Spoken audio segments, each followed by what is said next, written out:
Oke, kita bergeser ke analisis partisipasinya dan produksinya. Ini akan mengingatkan kita pada pertemuan kelima sebelumnya. Jadi kalau ketika kita melihat bagaimana partisi media, kita akan ketemu dengan siapa di balik sosok Rambo. Nah, kita coba mengingat ulasan saat meminjam konsep Erving Goffman ya tentang participation framework di pertemuan 5 sebelumnya. Jadi participation framework itu menemukan bahwa sosok Rambo yang kita lihat di layar itu bukanlah entitas tunggal. Jadi Rambo itu entitasnya tidak tunggal.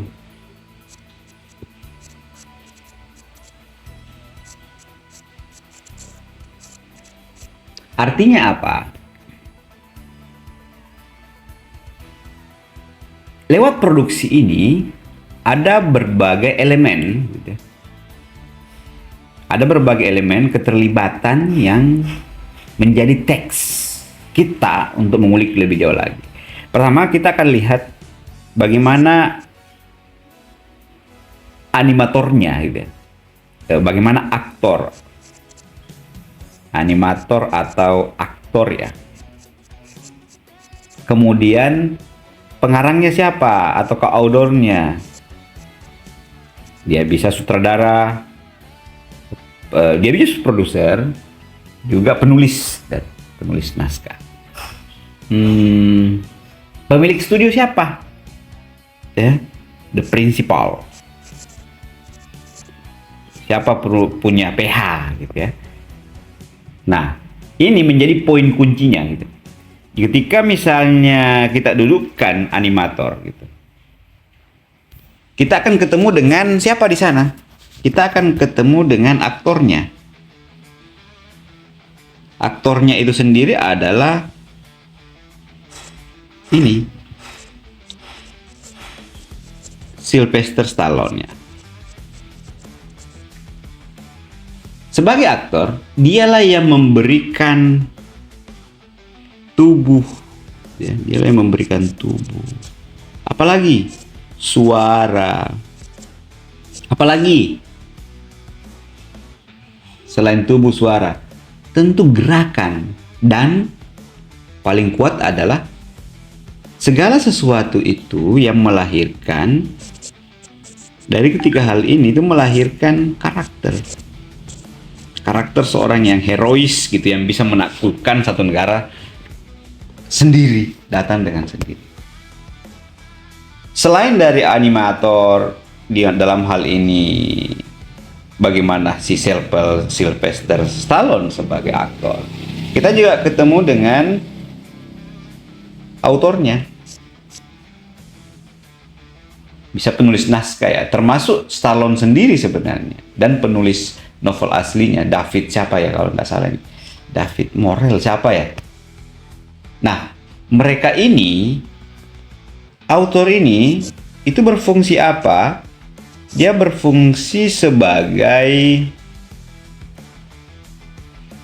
penyusun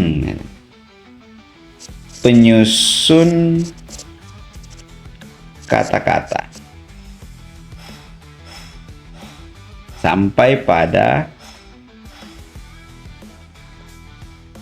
alur cerita.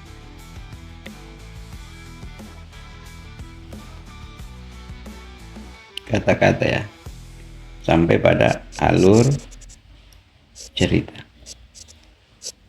Itulah kenapa film itu sangat kompleks. Dia memproduksi.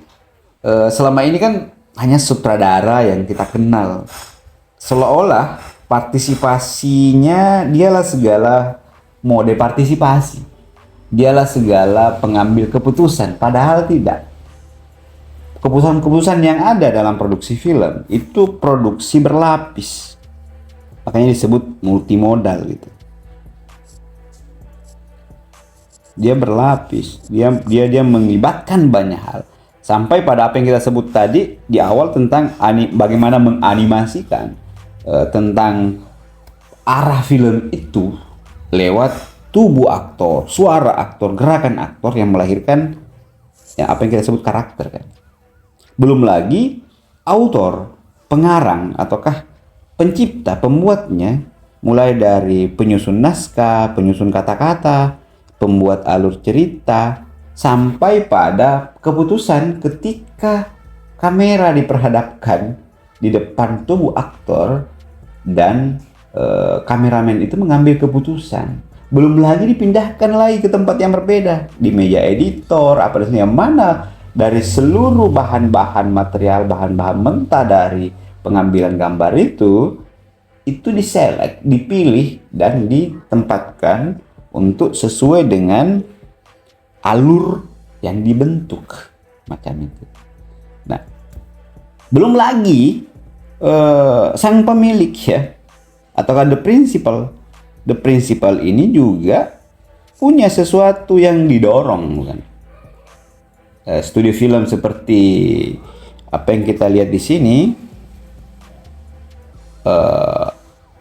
Orange Picture kalau tidak salah ini yang punya gini,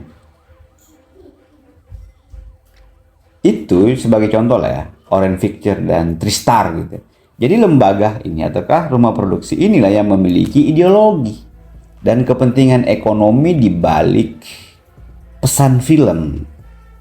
Jadi justru di sini sebenarnya pesan film itu juga sangat berkontribusi menentukan bagaimana output dari apa yang dilahirkan. Nah, poin kuncinya seringkali audiens itu hanya melihat animator atau aktor ya. Hanya taunya si Rambo. Gitu. Seolah Rambo lah segalanya di situ. Lupa kalau ada sutradara. Lupa kalau ada komponen lain yang di belakang panggung yang bekerja untuk menentukan itu. Semacam make up saja gitu ya.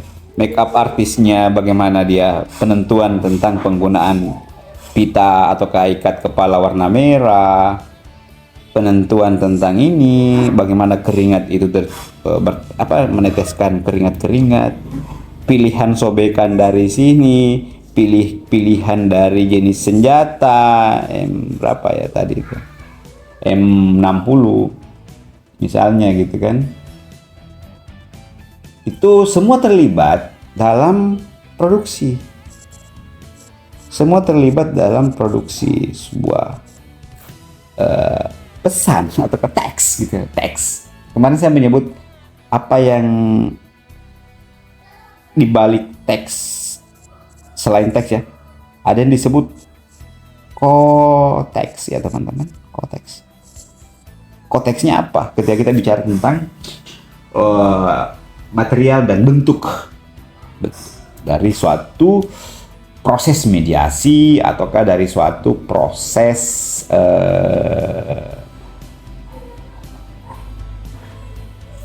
pilihan penggunaan teknologi semisal semacam itu, ataukah pilihan partisipasi dari produksi gitu. Lalu bagaimana produksi teks ini bekerja? Coba kita ingat-ingat pada pertemuan ke-6 kita itu. Produksi teks dari realitas perang ke teks hiburan gitu ya. Saat ini kan muncul kesadaran tentang upaya Amerika lewat Rambo. Seorang diri untuk melahirkan heroisme sebagaimana ideologi. Kita sadari mustahil seseorang bisa menaklukkan, hanya seorang bisa menaklukkan satu negara gitu, lewat Rambo dengan kondisi Vietnam di masa itu, perang Vietnam. Tapi kita tak penontonnya kan. Nah, di sini kita bisa melihat bagaimana prosesnya dari realitas perang yang kita ingin tonton di masa lalu itu menjadi teks hiburan di era sekarang. Coba kita lihat bagaimana peristiwa mentah perang sesungguhnya atau trauma veteran Amerika, tentara-tentara Amerika itu diubah menjadi berita atau film yang herois. Kita mulai dari proses apa yang disebut seleksi dan editing atau penyuntingan.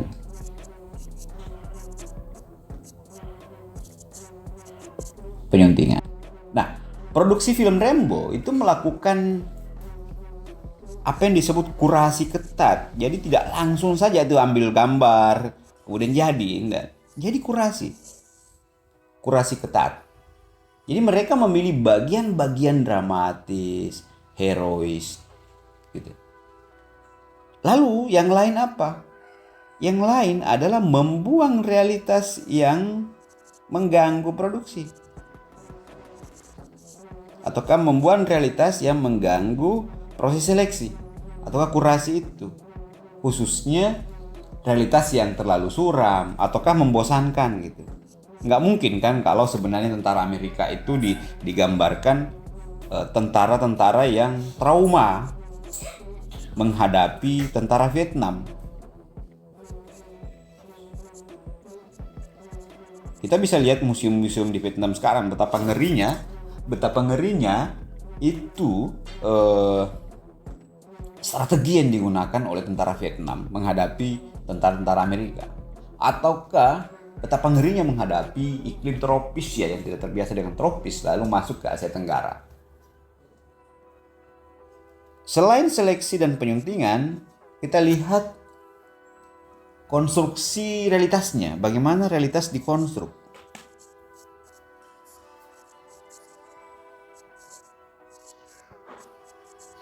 Jadi realitas itu kan kompleks ya. Lalu dicoba di framing. Nah, peristiwa yang kompleks itu dikemas menjadi teks yang memiliki awal, tengah, dan akhir dari frame ini. Jadi dibuat bagaimana prosesnya di awal, kemudian bagaimana di bagian tengah, dan bagaimana menutup. Itu dipikirkan. Dan pasti ketika semacam di closing gaya-gaya film Amerika, itu biasanya kemenangan yang dilihat.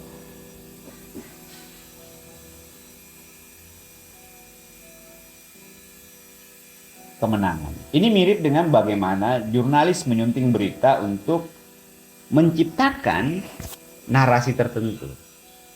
Jadi tidak ada narasi itu ataukah teks yang keluar yang membangun persepsi publik itu yang tidak punya tujuan. Dan mustahil ketika proses mediasinya itu bisa membungkus keseluruhan realitas. Jadi dia hanya memotong-motong, kemudian memframing yang mana yang paling relevan sebagaimana tujuan dari prinsipal, pemodal dan seterusnya. Kita bergeser di konteks kini ya. Bagaimana media sosial dan interaksi audiens yang paham gitu dan memainkan upaya aktifnya sebagai subjek yang ditawarkan produk gitu dari the principle. Nah, di sini jika Rambo dirilis di era sekarang di media sosial yang mutakhir ini, itu interaksinya akan sangat berbeda dengan adanya apa yang disebut affordance digital kan. Affordance digital itu semacam apa ya? Upaya aktif ya. Jadi kalau kita lihat definisi sederhananya, affordance itu merupakan apa ya?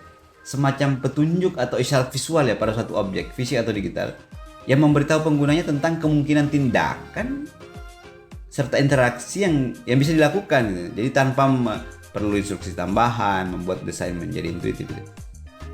Ini respon, bisa dilihat dari respon.